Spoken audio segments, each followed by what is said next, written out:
অতি গূঢ় নিত্যানন্দ এই অবতারে চৈতন্য জানান যারে সে জানিতে পারে। আবার বলছেন নিতাই পদ কমল কোটিচন্দ্র সুশীতল যে ছায়ায় জগৎ ঘোরা। হেন নিতাই বিনে ভাই রাধা কৃষ্ণ পাইতে না দৃঢ় করি ধর নিতাই ভাই। আবার বলছেন প্রেম সিন্ধু গোড়া রায় নিতাই তরঙ্গতায়। প্রেম সিন্ধু, সিন্ধু মানে কি? সাগর। সাগর আমার কে? গৌরহরি। সাগরের শোভা কিসে গো? বলে তরঙ্গে সাগরের শোভা বাড়ে। তরঙ্গ যদি না থাকে তাহলে সাগরের কোনো দাম নেই। তাই প্রেম সিন্ধু গোড়া রায় নিতাই তরঙ্গতায়। ঠাকুর মহাশয়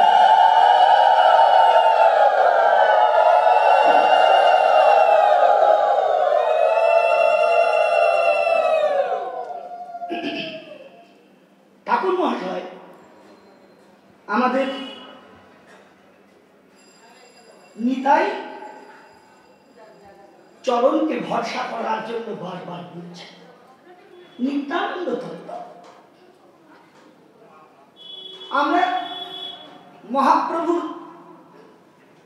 ভাবনা চিন্তা ভাবাদর্শ সব মেনে সব নিয়ে চলি, কিন্তু নিত্যানন্দ যদি না আসতেন, আমরা বলি না যদি গৌর না হইতো কেমনে হইতো, কেমনে ধরিতাম দেশ রাধার মহিমা প্রেম রস সীমা জগতে জানাতো কে। গৌরহরি আমার বৃন্দাবনের সেবাবিলাস আমাদের জানালেন, কিন্তু প্রকৃত কি তাই? টেলিভিশনে ছবি আসে, কিন্তু ছবিটা সবাই দেখতে পায়, কিন্তু তার পেছনে যে যন্ত্রাংশগুলো রয়েছে, যাদের জন্য যাদের কারণে ছবিটা দেখা যাচ্ছে,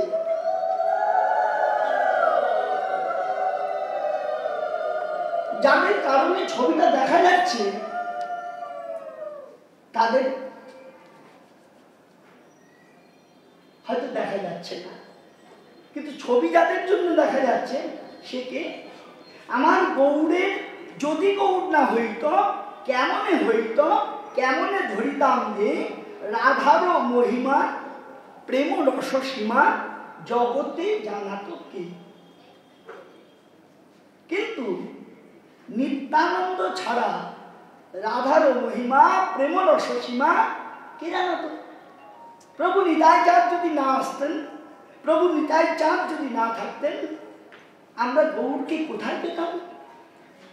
বলছেন অতি গূঢ় নিত্যানন্দ। গূঢ় কেন বললেন? নিতাইয়ের চরণ ছাড়া ডাক্তারখানা গেলে বলে না মোবাইলটা বন্ধ রাখুন, এটা তো ডাক্তারখানা। বলে হ্যাঁ ডাক্তারখানা। ডাক্তার কি? গ্রন্থ হচ্ছে আমাদের ডাক্তার, চিকিৎসা। পরপর বাজছে, একটু বন্ধ করো। হ্যাঁ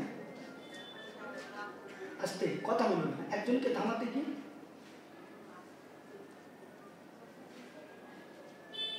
তা বলছেন নিতাই ছাড়া আমরা পেতে পারতাম না প্রভু নিত্যানন্দ। প্রভু নিত্যানন্দ এক চক্রা ধামে হারাই পণ্ডিতের ঘরে প্রভু আবির্ভূত। প্রভু আমার নিতাই চাঁদ ছোটবেলা থেকেই সন্ন্যাসী। তিনি সন্ন্যাস ধর্ম নিয়েছিলেন? বলে না। তাহলে সন্ন্যাসী কেন? বলে তুমি যদি সন্ন্যাসীর সঙ্গে ঘোরো, সন্ন্যাসী যা খায় তুমি তা খাও, সন্ন্যাসী যা পড়ে তুমি তা পড়বে, সন্ন্যাসী যা পড়ে তুমি তা করবে, তাহলে দেখতে সন্ন্যাসী না হলেও, ভেক না হলেও সন্ন্যাস ধর্মকে মনে প্রাণে নিয়েছেন যিনি, তিনি হচ্ছেন নিত্যানন্দ। তাই বলছেন অতি গূঢ় নিত্যানন্দ। চারটিখানি ব্যাপার নেই, নিতাই চাঁদকে জানাও তো সহজ ব্যাপার না। অতি গূঢ় কেন বলবো? আমরা বলি শয়নে নিতাই, স্বপনে নিতাই, নিতাই গুণমণি আমার, নিতাই গুণমণি, কত কিছু বলি, কিন্তু অতি গূঢ় নিত্যানন্দ কেন বলে? গূঢ়তা এই জন্য, নিত্যানন্দ যদি না প্রকটিত হতেন, গৌর উদয়ের যে আলো আমরা পেতাম না। নিতাই চাঁদ কি করলেন? নিতাই চাঁদ সন্ন্যাসীর সঙ্গে থেকে সমস্ত ভারতটা পরিভ্রমণ করলেন। মহাপ্রভু গিয়েছিলেন দাক্ষিণাত্যে, নীলাচলে, দাক্ষিণাত্যে, বৃন্দাবনে, কাশী ইত্যাদি হয়ে চলে এসেছেন। এমন কোনো তীর্থ নাই যা নিত্যানন্দের বাকি ছিল। সমস্ত তীর্থ নিত্যানন্দ প্রভু দর্শন করেছেন। আজ থেকে 550 বছর আগে বৃন্দাবনে গোবিন্দ, গোপীনাথ, মদনমোহন আমরা জানি, কিন্তু যুগল ভজন কিন্তু বৃন্দাবনে যুগল বিগ্রহ দেখা যেত না। নিত্যানন্দ কাকে দিয়ে করালেন? নিত্যানন্দ সব পর্যবেক্ষণ করে যখন কলিযুগ পবন অবতার গৌরাঙ্গ সুন্দর আবির্ভূত হলেন, তখন আমার নিত্যানন্দ প্রভু নবদ্বীপে আসলেন। আচ্ছা, প্রভু কি জানতেন না, মহাপ্রভু, যে নিত্যানন্দ প্রভু নবদ্বীপে এসেছে? প্রভু জানতেন না? বলে জানতেন? বলে প্রভু সব জানতেন। কোথায় নিতাই চাঁদ আসবেন, কোথায় উঠবেন, কোথায় থাকবেন, সমস্ত প্রভু আমার জানতেন। কি করে জানতেন? কেন? নম প্রেম প্রধানায়ক কৃষ্ণ প্রেম প্রদায়তে। আমার ভগবান শ্রীকৃষ্ণ চৈতন্য মহাপ্রভু তিনি জানেন না? বলে তিনি যে নরলীলা ধারণ করেছেন, নরলীলার অনুরূপ যদি চলাচল না হয় তাহলে তো অনুভব হবে না। তাই তিনি জানলেন কি করে? গয়ায় যখন বিষ্ণু পাদপদ্মে ওই পিণ্ডদান করতে গিয়েছিলেন প্রভু আমার, তখন মহাপ্রভুকে নিতাই চাঁদ কবে আসবেন, কি করবেন, সমস্ত ঈশ্বরপুরী বলে দিয়েছিলেন। বৃন্দাবন দাস ঠাকুর লীলাটাকে রসায়ন করবার জন্য, নান্দনিক করবার জন্য বৃন্দাবন দাস ঠাকুর এদিকে গল্প আকারে এনে দিলেন আমাদের কাছে, যে এইভাবে এইভাবে মহাপ্রভু ওখানে পাঠালেন, দিয়ে নন্দন আচার্যের বিয়ে ডাকলেন, নন্দন নন্দন নন্দন, তারপরে মিলন। প্রভু সব জানতেন। নিত্যানন্দকে এনে তুললেন না কেন নিজের বিয়ে? নিত্যানন্দ হচ্ছেন অবধূত।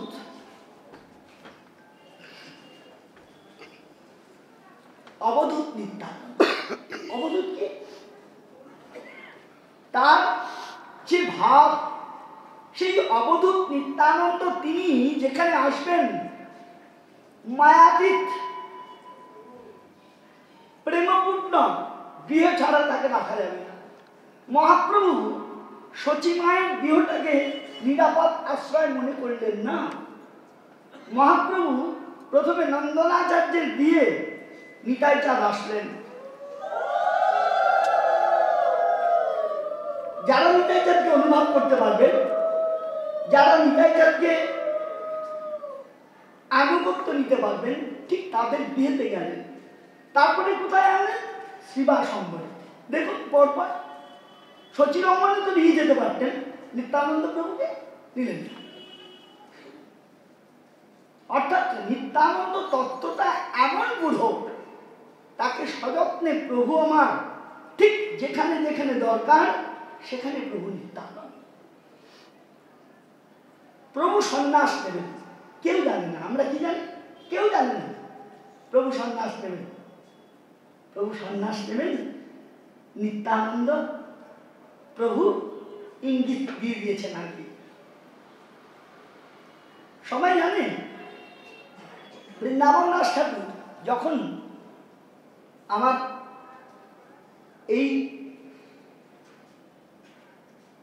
চৈতন্য ভাগবতের প্রকাশ করলেন, তাতে তিনি নিত্যানন্দ এবং মহাপ্রভুকে সমমর্যাদায় আসীন করলেন। কি করে আসীন করলেন? আজানুলম্বিত ভুজৌ কনকাবদাতৌ সংকীর্তনৈক পিতরৌ কমলায় কাক্ষৌ বিশ্বম্ভরৌ দ্বিজবরৌ যুগধর্ম পালৌ বন্দে জগত প্রিয় করো করুণা অবতার। কেন শুধু মহাপ্রভুকে বললেন না, দুজনকে বোঝানো হয়েছে। পিতরৌ, পিতা, পিতরৌ, পিতর, তাহলে দুজনকে বোঝানো হয়েছে। সংকীর্তনৈক পিতরৌ, আজানুলম্বিত ভুজৌ, দুজনই সমান লম্বা। কনকাবদাতৌ, আমার নয়নগুলো পদ্ম পাপড়ির নেয়। সংকীর্তনৈক পিতর, সংকীর্তনের পিতা। তাহলে আমার কলিযুগ বগ্রবতার গৌরাঙ্গ সুন্দর এবং নিত্যানন্দ, যার জন্য বলছেন বন্দে শ্রীকৃষ্ণ চৈতন্য নিত্যানন্দ সহদিত কৃষ্ণদাস কবিরাজ গোস্বামী। আর আমার বৃন্দাবন দাস ঠাকুর প্রথমে কিন্তু পঞ্চতত্ত্ব, কৃষ্ণদাস কবিরাজ আমাদের পঞ্চতত্ত্বের আরাধনা করতে শেখালেন। কৃষ্ণদাস কবিরাজ আমাদের পঞ্চতত্ত্বের আরাধনা করতে শেখালেন। আমরা কিন্তু বৃন্দাবন দাস ঠাকুরের কাছে আমরা নিতাই গৌড়ের আরাধনার কথাই শুনেছি। তো বৃন্দাবন দাস ঠাকুর সেই নিত্যানন্দকে তুলে ধরলেন, নিত্যানন্দকে জগতের সামনে প্রকটিত করলেন। কিন্তু দেখুন, মহাপ্রভুকে যেভাবে আমরা অনুভব করতে পারি, নিতাই চাঁদকে নিয়ে কি আমরা ততটা অনুভবী? কিন্তু নিত্যানন্দ না হলে, আজকে প্রভু যখন নীলাচলে সন্ন্যাস নেমে নীলাচলে যাবেন, কে ঠিক করলেন? নিত্যানন্দ প্রভু। মায়ের কাছে জগতে প্রকাশ করলেন যে দেখো জগৎ, পিতামাতাকে যদি শ্রদ্ধা না করো, পিতামাতাকে যদি ভালো না বাসো, মায়ের আদেশ নিয়ে মা তুমি বলো আমি কোথায় যাব? বৃন্দাবনে যাস না নিমাই, নিমাই তুই বৃন্দাবনে যাস না, তুই নিমাই এই নীলাচলেতে যা। যদি ওই আমি নীলাচলেতে রথের সময় সব লোক যাবে তো নিমাই, তোর খবর পাবো নিমাই। নিতাই চাঁদ আগেই ঠিক করে রেখেছেন উড়িষ্যাতে যাবেন, কারণ যখন নীলাচলে প্রভু চলেছেন তখন নিত্যানন্দ প্রভু আমার কলিযুগ ভগ্নবতার গৌরাঙ্গ সুন্দরকে বললেন যে শোনো, তুমি এইটা করবে। কি করবে? দক্ষিণ ভারত, গরমকাল, মহাপ্রভু ছুটেছেন দক্ষিণ ভারতের দিকে। কেন ছুটেছেন? সার্বভৌম ভট্টাচার্যের সঙ্গে দেখা। তিনি বলে দিলেন, মহাপ্রভু তো তামিল, তেলেগু, মালায়ালাম এগুলো কিছু জানতেন না, সংস্কৃত জানতেন। নিত্যানন্দ প্রভু দেখেছিলেন দক্ষিণের দেশে বৃন্দাবনের ভাবটাকে অনুসরণ করে গোপনে রাধা গোবিন্দের যুগল ভজন হচ্ছেন। সেই অনুভবে অনুভাবিত হয়ে আমার নিতাই চাঁদ আমার প্রভু চৈতন্য শ্রীকৃষ্ণ চৈতন্য মহাপ্রভুকে বললেন তুমি দক্ষিণে যাও আগে। দক্ষিণে গিয়ে কি করবেন? দক্ষিণে গিয়ে প্রভু আমার পর পর সবার সঙ্গে দক্ষিণ থেকে সংযোগ শুরু হলো।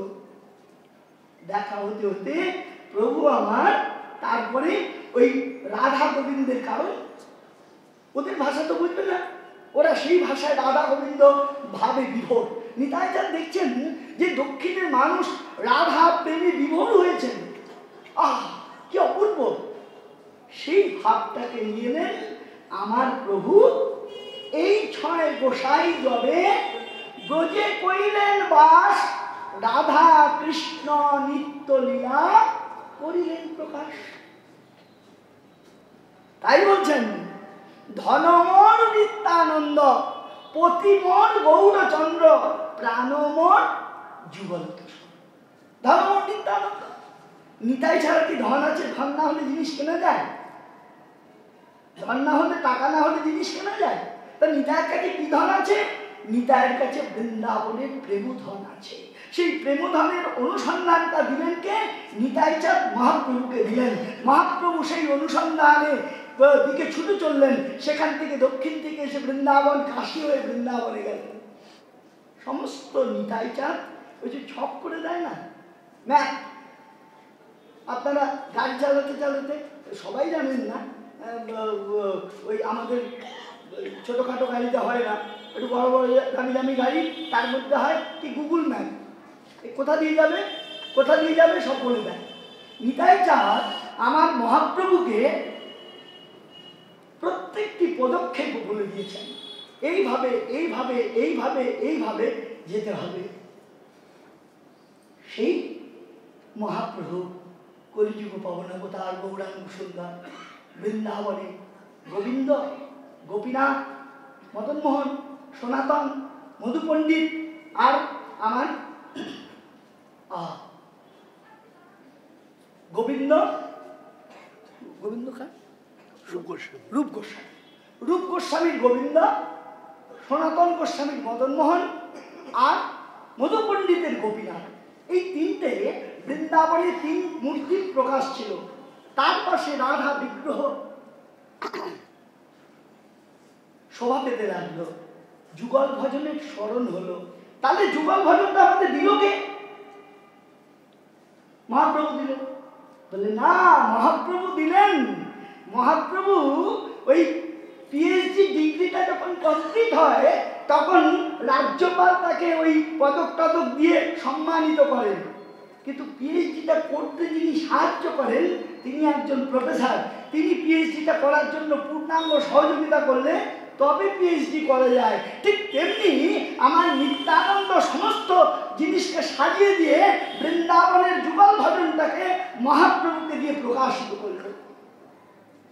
এই হলো নিতাই চাঁদ, অতি বড় নিত্যানন্দ। তাই বলছেন ধনমর নিত্যানন্দ। নিতাই তোমার ধন, নিতাই ছাড়া কিচ্ছু নেই। নিতাই ছাড়া গৌর পাবো কি করে? ধনমর নিত্যানন্দ, পতি মোর গৌরচন্দ্র। পতি কি করে আমরা বলি না? গুরু মাতা, গুরু পিতা, গুরু হন পতি। ভগবান আমার পিতা, ভগবান আমার পতি। পতি প্রতিপালন করে, প্রতি রক্ষা করে। ধনমোর নিত্যানন্দ, পতি মোর গৌরচন্দ্র, প্রাণমোর কি হলো? নিত্যানন্দ, গৌরাঙ্গ, প্রাণমোর কি? রাধা গোবিন্দ যুগল। মহাপ্রভু আমাদের কিন্তু বলেন নাই, আমাদের প্রভু বলেছেন যুগল ভজন করতে। তাই কৃষ্ণদাস কবিরাজ নিত্যানন্দ প্রভুকে স্মরণ করেছেন। আরেকটা কথা না বললে নয়, আরেকটা কথা না বললে নয়। কোন কথা? আমরা মহাপ্রভু মন্দিরে যাই, ধামেশ্বর মন্দিরে যাই, ওখানে আমার ধামেশ্বর বিগ্রহ হচ্ছে। কার প্রতিষ্ঠিত বিগ্রহ? মা বিষ্ণুপ্রিয়া। লক্ষ্মী দেবী বৃন্দাবনে যাবেন বলে বিল্লবনে লক্ষ্মী দেবী গেলেন। লক্ষ্মী দেবী বৃন্দাবনে যাবেন, রাধা রাধা রাধা রাধা, এত রাধা শুনতে পাচ্ছি না। রাধারানীকে তা বিল্লবনে লক্ষ্মী দেবী তপস্যায় বসলেন। কি বলছেন?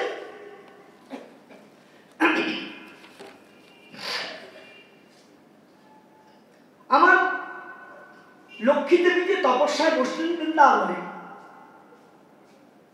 লক্ষ্মী দেবী মনে মনে করলেন রাধা কি কেমন দেখতে, নিশ্চয়ই অতীব সুন্দরী।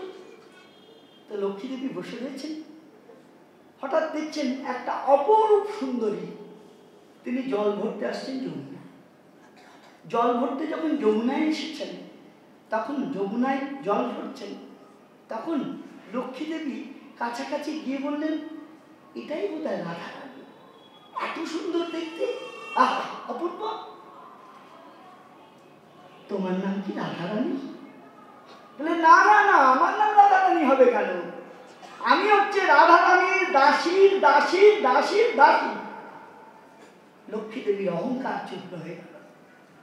রাধারানী যদি দাসীর দাসী দাসী যদি এত সুন্দর হয়, তাহলে রাধারানী না কত সুন্দর হয়। মা বিষ্ণুপ্রিয়াকে বলা হয় লক্ষ্মী শক্তি। তা বিল্লবনে তো তপস্যা করেছিলেন বটে, কিন্তু ব্রজেন্দ্র নন্দনকে তো পায় নাই।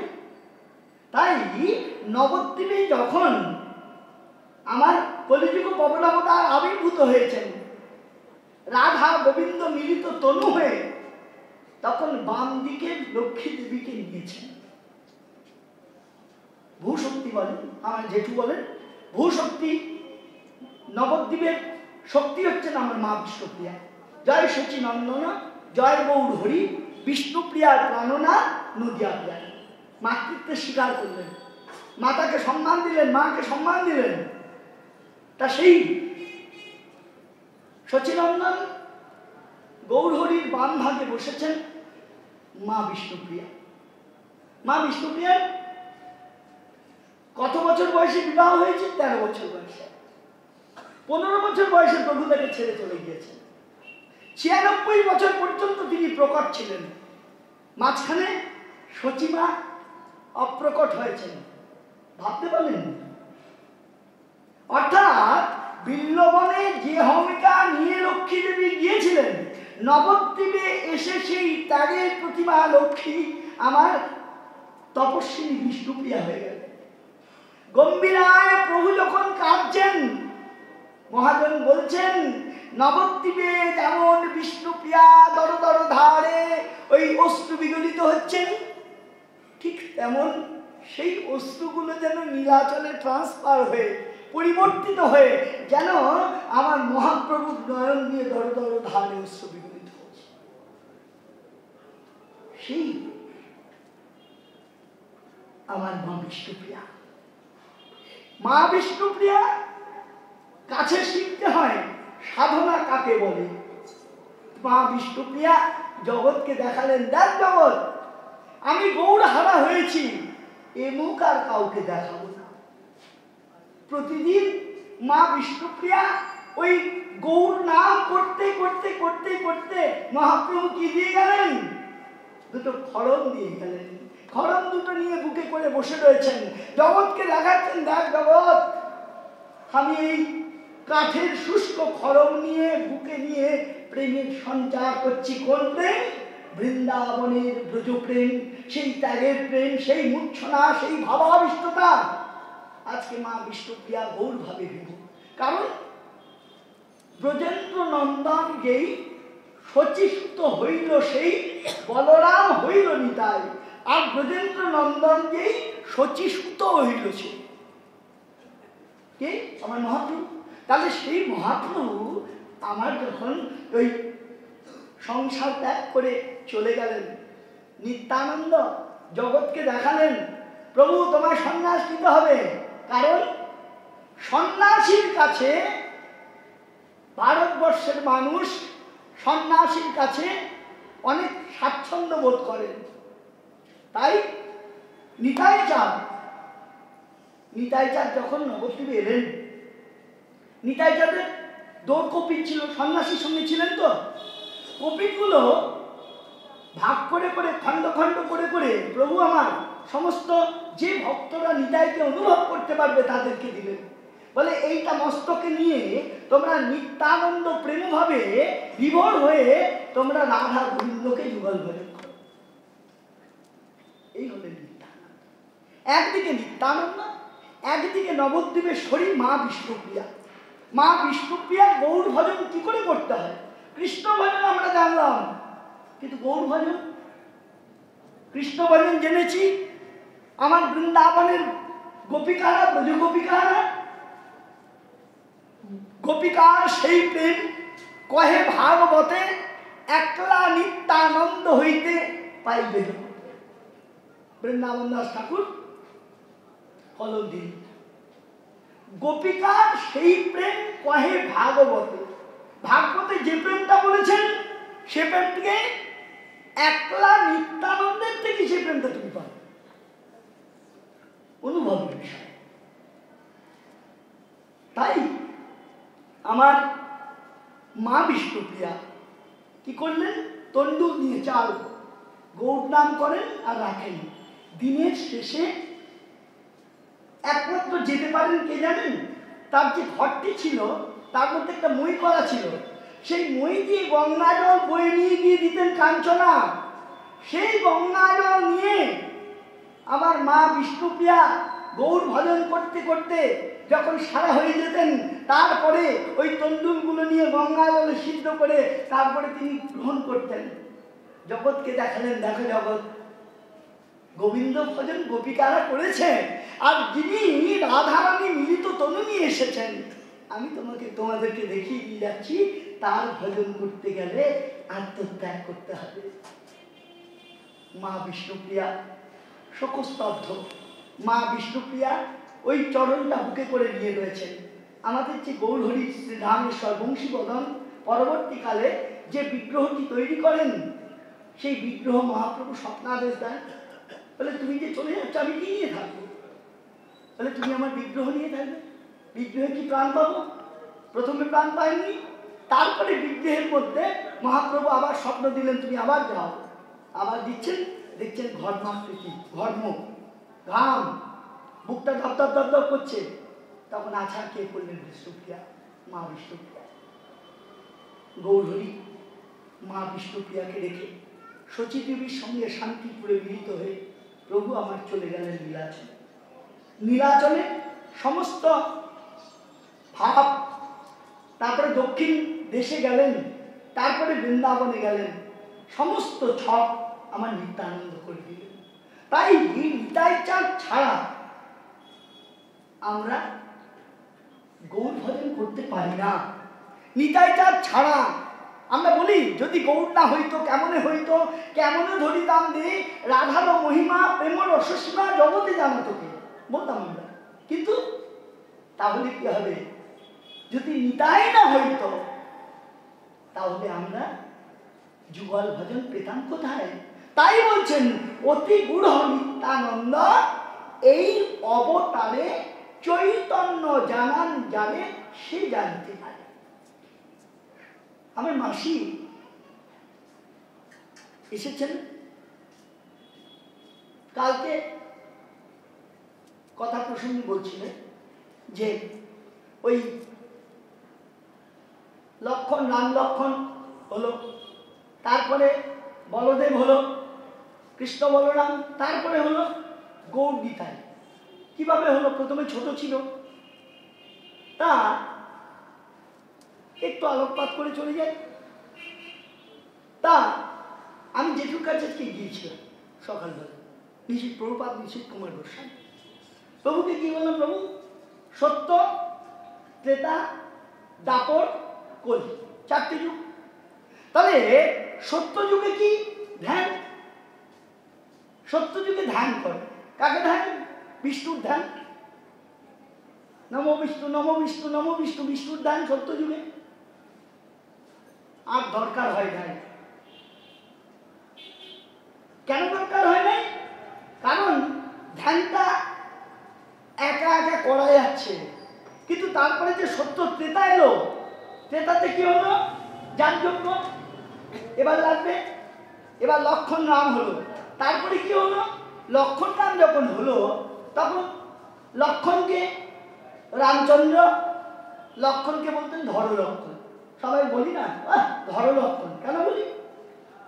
যখন রামচন্দ্র বনবাসী যাচ্ছেন তখন আমার তার মা লক্ষণকে বললেন, শোন লক্ষণ, রাম বাক্য বেদ বাক্য মেনু সর্বক্ষণ, রামের বিনা আজ্ঞায় কোনো কাজ করো না লক্ষণ। রাম যদি বলে তবে লক্ষণ তুমি খাবে, রামের বিনা আজ্ঞায় তুমি লক্ষণ অনাহারে। লক্ষণ এটা নেই, লক্ষণ ধর লক্ষণ খা বলেনি বলেনি বলে 14 বছর লক্ষণ না খেয়েছিলেন। আমরা দেখি 14 বছর ঘুমায়নি, 14 বছর খায়নি, 14 বছর নারী মুখ দেখেনি, তবেই তো মেঘনাথকে বধ করতে পেরেছে। সুতরাং 14 বছর খাননি কেন? দাদা বলেননি বলে। লক্ষণ বলল না, তা আর হবে না। ক্রেতাতে আমি ভাই হয়ে যে কষ্ট পেয়েছি, আনুগত্য স্বীকার করেছি তো বটেই, কিন্তু আমি এরপরে দাদা হব, বড় ভাই হব। ওমা, বড় ভাই হলে তো মুশকিল, বড় ভাই হলে তো অর্ডার করবে বড় ভাই, পালন করতে হবে। বলে না না না, তা হবে না। কিরকম? প্রাণকৃষ্ণ দত্ত বলে বিদগ্ধ পণ্ডিত ছিলেন নবদ্বীপে। প্রভুপাদ জীবন কৃষ্ণ গোস্বামী, প্রভুপাদ মদন গোপাল গোস্বামীর আচার্য ছিলেন, পড়াতেন। তা তিনি আমার বাবা প্রভু এবং আমি দাদা প্রভু বলি, সম্পর্কে উনি আমার দাদা হতেন, দাদা প্রভু। তো দাদা প্রভু এবং বাবা পিতা প্রভু আমার শ্রীগুরুদেব গিয়েছেন কি প্রতিদিন ওই আমার ওই ভাগবতের গ্রন্থ স্মরণ করেই তাদের দিয়ে একটা করে শ্লোক পড়িয়ে নিতে। একদিন আমার পিতা প্রভু জিজ্ঞাসা করেছে, পিতা প্রভু দাদা বলতো আর মদন প্রভু তাকে কাকা বলতেন। পিতা প্রভু বললেন, আচ্ছা দাদা, আপনি প্রতিদিন আমাদের কেন পড়ান? আগে আমাদের শ্লোক পড়ান, তারপরে আপনি পড়াতে আরম্ভ করেন, তাদের কারণটা কি? বলে, শোনো, তোমরা তো প্রভু সন্তান, আমি তোমাদের পড়াতে পারি না। আমি মনে করি যে তোমরা আমাকে পড়াচ্ছ, এই জ্ঞানে আমি তোমাদের পড়াই। তাই আমি বলরাম হব, কিন্তু কি হব? অনঙ্গ মঞ্জরি হব। আমি যতক্ষণ পর্যন্ত ওই সেবা করব দাদার ভাবে, লোকে দেখবে দাদা, কিন্তু বলদেব বসন ভূষণ সজ্জা আবরণ মূল সংকর্ষণ। সেই বলরাম, বলরাম যখন কৃষ্ণকে নিয়ে, কৃষ্ণ বলরাম গোঠে যাচ্ছেন, তখন গোঠে যাওয়ার পর ওই কানাই ওখানে যাবি না, যেই চলে গেলেন কানাই, সঙ্গে সঙ্গে বলদেবের স্বরূপ পরিবর্তন হয়ে গেল। কি হলো? অনঙ্গ মঞ্জরি স্বরূপ। আমাকে এক গুরু ভাই জিজ্ঞাসা করেছিলেন, গোপী আনুগত্যে ভজন, গোপী আনুগত্যে ভজন, আমাদের ভজনটা কি? গোপী আনুগত্য। গোপী আনুগত্যটা কি? অর্থাৎ সখীদের আনুগত্যে ভজন করতে হয়। দেখবেন রাষ্ট্রপতি থাকেন, রাষ্ট্রপতি, সেকে পতি মানে কি? পুরুষ। কিন্তু প্রতিভা পাতিল মহিলা রাষ্ট্রপতি হলেন, তাকে তো বলা হয়নি রাষ্ট্রপত্নী, বলেছেন?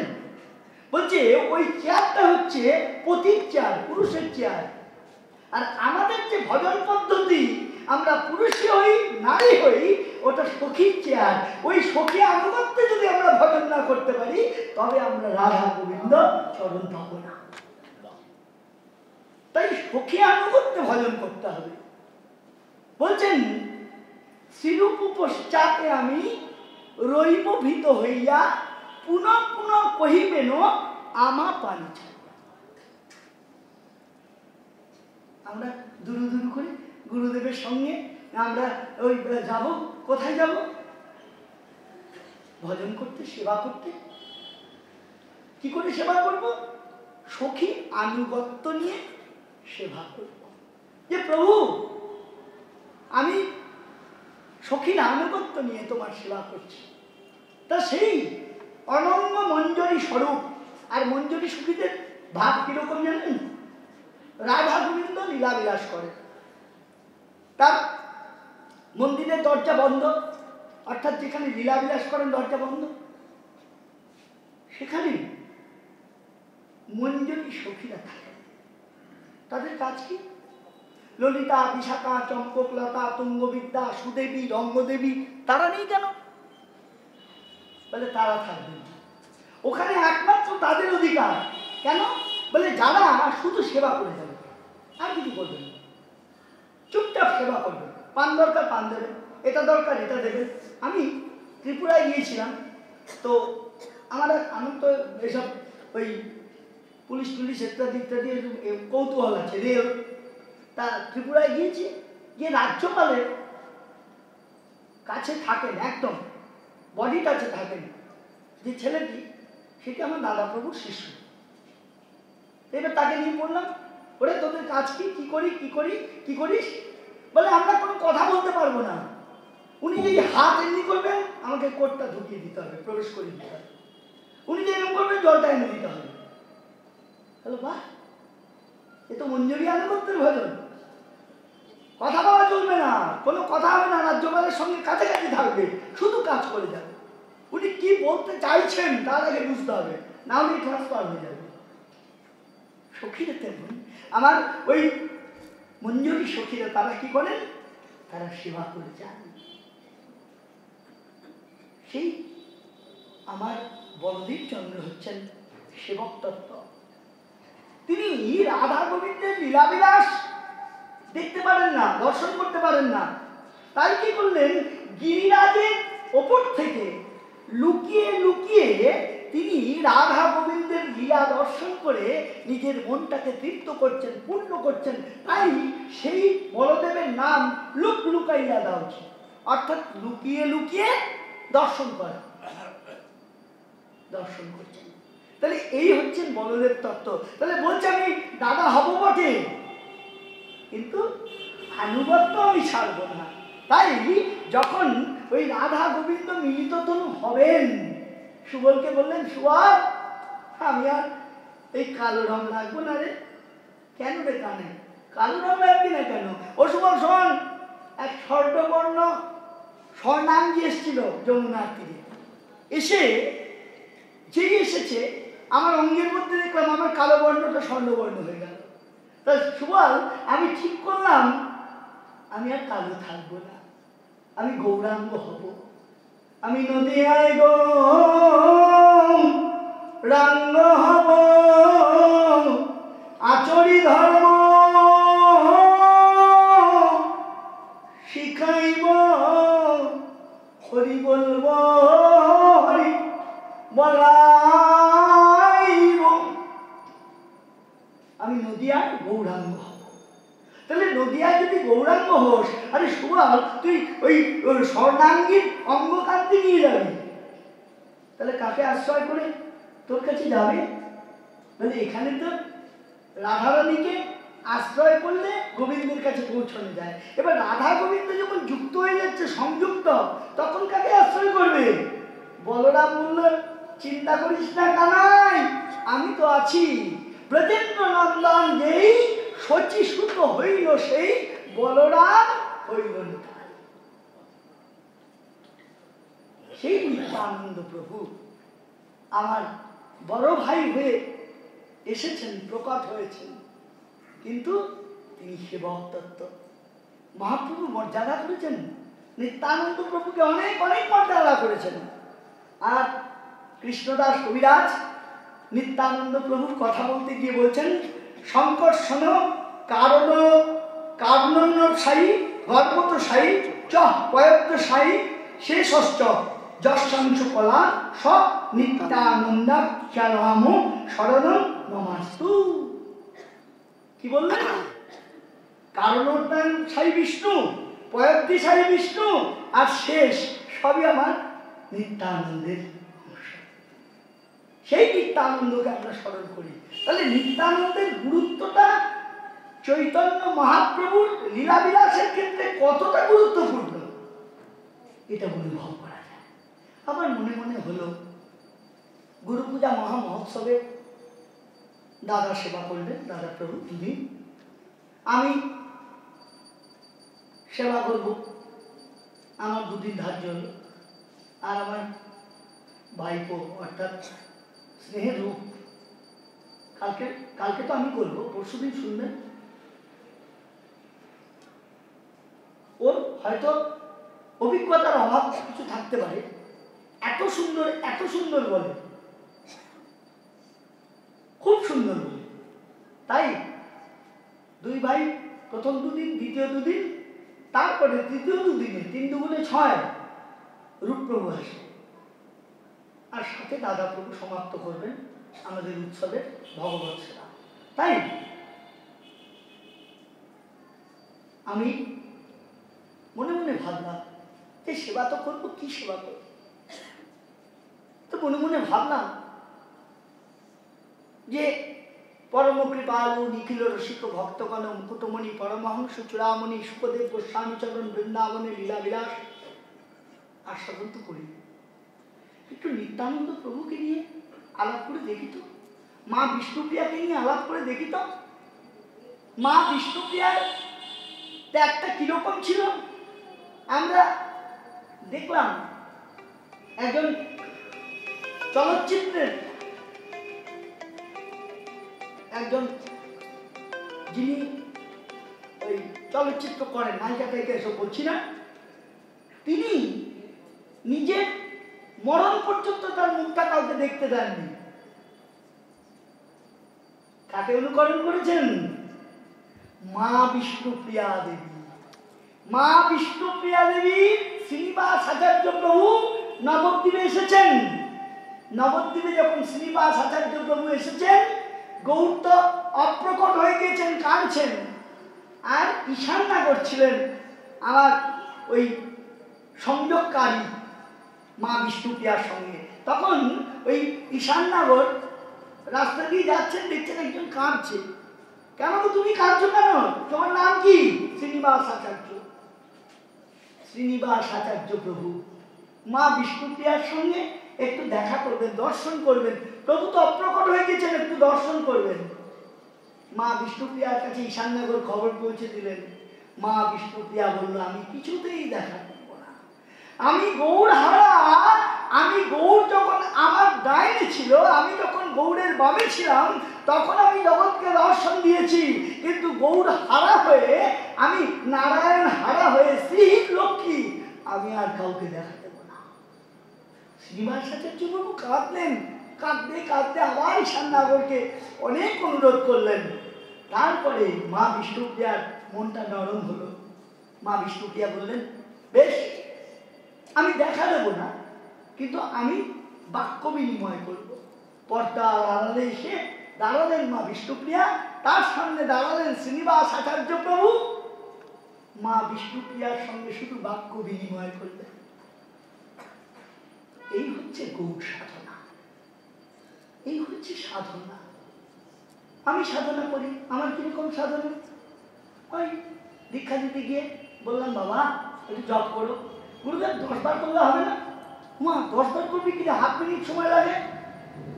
সবের কাছে সময় দেবো, কিন্তু মন্ত্র যখন জপ করতে যাবো, মাধুরী দেবে একটা, হ্যাঁ 10,000 টাকা দাও, দাও মাধুরী, টাকা দিয়ে মাধুরী দেবো, কিন্তু পরিশ্রম করবো। পরিশ্রম না করলে তো কিছু পাওয়া যাবে না। যে যেভাবেই পরিশ্রম করুক না কেন, পরিশ্রমে বিনিময়ে, পরিশ্রম ছাড়া কিছু পাওয়া যায় না, পরিশ্রম বিনা। তাই মা বিষ্ণুপ্রিয়া দেখাচ্ছেন, আমি গৌর হারা, মা বিষ্ণুপ্রিয়া তোদের কাছে রাখছি। ওরে, যদি গৌরকে তপস্যা করতে হয়, এইরকম ভাবে কঠোর তপস্যা করতে হয়। মা বিষ্ণুপ্রিয়া, আমরা ছেলে সংসার, দ্বারা পুত্র পরিবার নিয়ে থাকি, আমরা কি এই কঠিন সাধন করতে পারবো? না না না, তোদের করতে বলিনি কঠিন সাধন। তোরা কি কর, আমার সাধনোচিত যে মূর্তিটা হৃদয়ের মধ্যে তোরা ধারণ কর। ধারণ করলেই ওই ধামেশ্বর মহাপ্রভু বিগ্রহ তোরা দর্শন করতে পারে। নিত্যানন্দ, মা বিষ্ণুপ্রিয়া পরস্পর এইভাবে আমার গৌর হরিকে একজন শেখালেন গৌর সাধন, একজন শেখালেন ওরে দেখ গৌর কি বস্তু, গোলকের প্রেমধন, হরি নাম সংকীর্তন কি বস্তু সেটা দেখ। তাই বলছেন, অতএব গোপীভাব করে অঙ্গীকার, রাত্রে দিনে চিত্তে রাধা কৃষ্ণর বিহার, সিদ্ধ দেহে চিন্তি করি, তাহারও সেবন, সখী ভাবে পায় রাধা কৃষ্ণের চরণ। তাহলে কিভাবে রাধা কৃষ্ণের চরণ পাবো? গুরুদেব কি বলছেন? সখী অনুগত্যে তোমাকে ভজন করতে হবে। তোমাকে ওইভাবে অন্য কিছু করলে চলবে না, সখী আনুগত্য নিয়ে তোমাকে ভজন করতে হবে। প্রভু সখী আনুগত্যে ভজন করবো মানে তারা ওই যে মহিলাদের ড্রেস ট্রেস পরে তারপরে ভজন করবো না। আহা, হৃদয়ে মন্দিরে তুমি যখন রাধা গোবিন্দকে বসাবে তখন মনে করতে হবে, প্রভু আমি তোমার দাসী, আমি সেই সখী ললিতা, বিশাখা, তুঙ্গবিদ্যা, চম্পকলতা, সুদেবী, রঙ্গদেবী, তাদের আনুগত্য নিয়ে এসেছি প্রভু তোমার কাছে, তোমার সেবা করবো বলে। কারণ গোপী আনুগত্য ছাড়া তো ভজন হয় না, গোপী ভাব ছাড়া তো ভজন হয় না। তাই বৃন্দাবনের যুগল ভজন যদি করতে হয়, গুরুদেবের সঙ্গে সঙ্গে গিয়ে গুরুদেব পরিচয় করিয়ে দেবেন, আর আমরা আস্তে আস্তে করে গিয়ে সেই সেবা করব। এই হচ্ছেন গোপী ভাবের সেবা।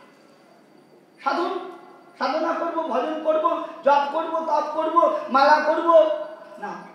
পিতা প্রভু বলেছেন, বাবা মালা করবে আপন ভজন কথা, কইল না যথা তথা, রাখো প্রেম হৃদয় লোক। যত্ন করে তোমাকে লুকিয়ে রাখতে হবে। ওই যে হরে কৃষ্ণ রাম রাম রাম রাম সিরিয়াল চলছে, মালা করছে, না হবে না, ভজন হবে না। মালা নিয়ে যদি সিরিয়াল দেখতে বসো, সে ভজন হবে না। ভজন করতে হবে বিনা বাক্য ব্যয়। তারপরে ভজন করছি কিরকম, মালা করতে করতে কে চলে গেল, কে চলে এলো, ইত্যাদি ইত্যাদি, হবে না ভজন। মালা করতে হলে নিস্তব্ধ পরিবেশে একা একা নিজে ওই হৃদয় পাখিটাকে উড়িয়ে দিতে হবে বৃন্দাবনের দিকে, তবে জপ করতে হবে, তবে মালা স্মরণ হবে, তবে কার্য হবে। একবার কৃষ্ণ নাম যত পাপ হরে, পাপীর সাধ্য নাই তত পাপ করে। হরে কৃষ্ণ হরে কৃষ্ণ কৃষ্ণ কৃষ্ণ হরে হরে, হরে রাম হরে রাম রাম রাম হরে হরে। কই বাবা, এত করে বেলা একবার হচ্ছে না কেন? কি করে হবে? আপনি যে ফোনে ফোন করেছেন ফোনটি ব্যস্ত আছে, 7:30 প্রহর যায় ভক্তির সাধনে, চারিদণ্ড বিশ্রাম নয় কোনো দিনে। হরিদাস ঠাকুর কথা বলছেন, আপনি লাইন পাবেন কি করে? হরে কৃষ্ণ কৃষ্ণ কৃষ্ণ হরে হরে, এটা পৌঁছতে হবে তো, তবে তো কৃপাটা পাবেন।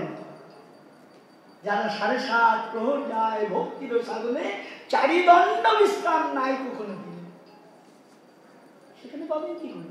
তাই সেই যাদের চারিদণ্ড বিশ্রাম নেই, তাদের আনুগত্য নিয়ে, সাধু গুরু বৈষ্ণবের আনুগত্য নিয়ে যদি নিতাই গৌরের ভজন করো, রাধা গোবিন্দ ভজন করো, তবে তুমি হরে কৃষ্ণ কৃষ্ণ কৃষ্ণ হরে হরে, হরে রাম রাম রাম হরে হরে। কলিযুগ পবনবতার গৌরাঙ্গ সুন্দর নিতাই চাঁদ আমাদের বললেন, তোমরা যুগল ভজন করো। গুরুদেব আমাদের তাই বললেন, শ্রী বৃন্দাবন যুগল ভজন ধন, মোহে করল উপদেশ। গুরুদেব কি করবো? শ্রী বৃন্দাবনের যুগল ভজন। তাই আজ গুরু পূজা মহামহোৎসবের 3য় দিন, আগামীকাল 4র্থ দিন আমরা একটা রক্তদান শিবিরের আয়োজন করা হয়েছে বলদেব সঙ্গের পক্ষ থেকে। কারণ আমার পিতা প্রভু বলেছেন, এবং দাদা প্রভুর সঙ্গে আলাপ হতো আমার, তুই দেখ অনেকে ভজন করতে করতে মানবতা ভুলে যায়, আবার অনেকে মানবতা দেখাতে দেখাতে ভজন ভুলে যায়। তাই ভজনও করতে হবে, মানবতাও দেখাতে হবে, মানব সেবা করতে হবে। সুতরাং এই দুয়ের সংমিশ্রণ হলে তবেই তো সফল মন্দির, সফল বলদেব সঙ্গ। না হলে কি হবে? সোনার হাতে সোনার কাকন, কেকার অলঙ্কার। যদি এই দুটো থাকে তাহলে ওই কাকনটা অলঙ্কার না হাতটা অলঙ্কার? ভজন আর মানব সেবা দুটো যদি সংমিশ্রণ হয়, এমনি হলে জল, আর চিনি আর লেবু দিলে শরবত। শরবত বরফ দিলে কি ঠান্ডা, কি সুন্দর তৃপ্তি। তাহলে তাই এই করোনা পরিস্থিতির মধ্যে ব্লাড ব্যাংকে রক্ত কম হয়ে যায়, তাই বলদেব সঙ্গীর পক্ষ থেকে একটা রক্তদান শিবিরের আয়োজন করা হয়েছে।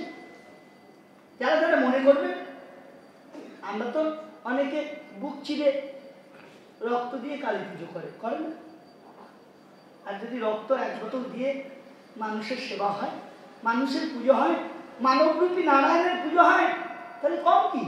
তাই গুরুদেবের আনুগত্যে যদি কিছু মানব কল্যাণ করতে পারে সেটা করবার চেষ্টা করো। শুধু আমি মাইকে বলছি বলে সবাই দেবে, আমি দাঁড়িয়ে দাঁড়িয়ে দেখবো তা না। আগে আমরা দেবো, তারপরে আপনারা দেবেন। নাহলে বলবে গুরুদেব দেখো কি সুন্দর মাইকে বলে দিল, আর আমাদের খচখচ করে সুখ ফুটিয়ে রক্ত নিয়ে চলে গেল। তাই রক্তদান শিবির আগামীকাল। আর আমাদের এখন লীলা কীর্তন পরিবেশন করবেন হরিপ্রিয়া ভূমি। করোনা পরিস্থিতিতে নবদ্বীপের যারা কীর্তন শিল্পী আছে তাদেরকে অনেকটা আনার চেষ্টা করেছি আমরা মন্দিরের পক্ষ থেকে। তাই হরিপ্রিয়া ভূমি তিনি লীলা কীর্তন পরিবেশন করবেন। আগামীকাল আমাদের নিশান্ত লীলা, তারপরে প্রার্থনা কীর্তন। এবার কম সংখ্যক আগামীকাল 27 মার্চ 10 ফেব্রুয়ারি বুধবার 4টে থেকে 6টা নিশান্ত লীলা, 6টা থেকে 7টা মঙ্গল আরতি, নাম মহিমা, গুরু মহিমা। তারপরে কারণ এটা তো স্কুল, গুরু মহিমা, নাম মহিমা এগুলো যদি না অনুভব করতে পারি তাহলে ভজন করবো কি করে? শুধু গুরুদেব দীক্ষা দিয়ে চলে গেলেন আর ওই একটা আলুর মধ্যে ধূপকাঠি দিয়ে গুরুদেবকে দেখালাম, এটাই কি গুরু স্মরণ? গুরুদেবকে স্মরণ করতে গেলে গুরুদেবের নির্দেশিত পথটাকে স্মরণ করতে হবে। তাই নিশান্ত লীলা, মঙ্গল আরতি, তারপরে নাম মহিমা, গুরু মহিমা, এরপরে নবদ সংকীর্তন। অর্থাৎ কোনো না কোনো মন্দিরে যাওয়া হয়, দর্শন করা হয়, প্রভাতী নবদ সংকীর্তন, তারপরে গুরুবন্দনা, নরোত্তম দাস ঠাকুরের প্রার্থনা কীর্তন, তারপরে আমাদের রক্তদান শিবিরটা হবে। তারপরে 10টা থেকে 1টা লীলা কীর্তন পরিবেশন করবেন শান্তিরাম মুখার্জি।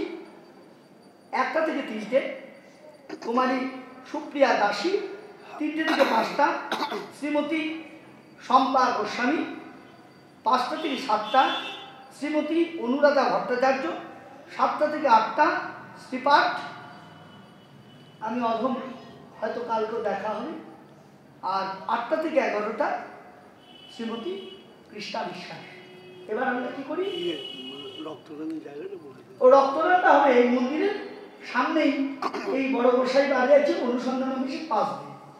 আর এরপরে শ্রবণ হলো, এরপর কীর্তন হবে। আর আমরা তার সাথে সাথে ছোট্ট করে হরে কৃষ্ণ কৃষ্ণ কৃষ্ণ হরে হরে, হরে রাম রাম রাম হরে হরে, হরে কৃষ্ণ কৃষ্ণ কৃষ্ণ হরে হরে, হরে রাম রাম রাম হরে হরে। শ্রীনিতাই গৌর সীতারাম প্রেমানন্দে হরি বল, শ্রীনিতাই গৌর সীতারাম প্রেমানন্দে হরি বল, শ্রীনিতাই গৌর সীতারাম প্রেমানন্দে হরি বল। জয় গুরু জয় নিতাই। এরপর লীলা কীর্তন হরিপ্রিয়া ভূমি।